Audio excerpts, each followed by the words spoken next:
मैं यहाँ पे जाना चाहूंगा फैसल जावेद, कैसे देखते हैं आप, क्योंकि एक तरह से सियासी मैदान में फ़ायदा भी ज़रूर होगा, लेकिन जो तसादुम की सी एक हवा क्रिएट हो रही थी नेशनल इंटरेस्ट की रूह से, मैं जानना चाहूंगा कितना अहम देखते हैं इस फैसले को आप फैसल जावेद। देखिए, सबसे पहले यहाँ जो जिम्मेदारी का किरदार अदा किया था वो बोल ने किया था।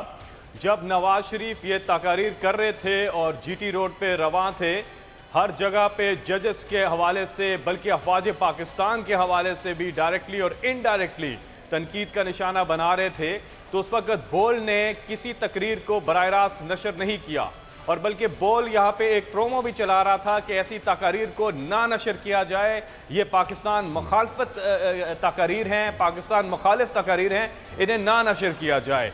बहरहाल बहुत बहुत मुबारक हो बोल को कि बोल ने बार बार ये पॉइंट उठाया और ये नुक्ता उठाया कि ऐसी तकारीर को बैन किया जाए, और बिल आखिर अदलिया की तरफ से ये हुक्म आया है, लाहौर हाई कोर्ट की तरफ से ये हुक्म आया है कि नवाज शरीफ और उनके जो हम नवा हैं, उनके जो साथी हैं, उनके जो दरबारी हैं, जो कि अदलिया को और बाकी इदारों को तनकीद का निशाना बना रहे हैं, इनकी तकारीर को बैन किया जाए।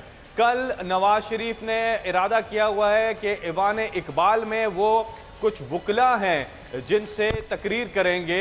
अब देखना ही होगा कि कल उनकी तकरीर जो है, जाहिर है वो एक बार फिर क्यों निकाला की रट लगाएंगे, अदलिया को तनकीद का निशाना बनाएंगे। कल देखना होगा कि चैनल्स जो हैं वो क्या किरदार अदा करते हैं। सबसे बड़ा इम्तिहान नवाज शरीफ के अपने चैनल के लिए है, वो है जियो टीवी। अब जियो टीवी क्या करेगा? जाहिर है लाहौर हाई कोर्ट का हुक्म आ गया है, तो अब वो किस तरह से नवाज शरीफ की ब्रांडिंग करेगा, किस तरह से नवाज शरीफ को दिखाएगा। 3 बजे ब्रेकिंग टुडे सिर्फ बोल न्यूज पर।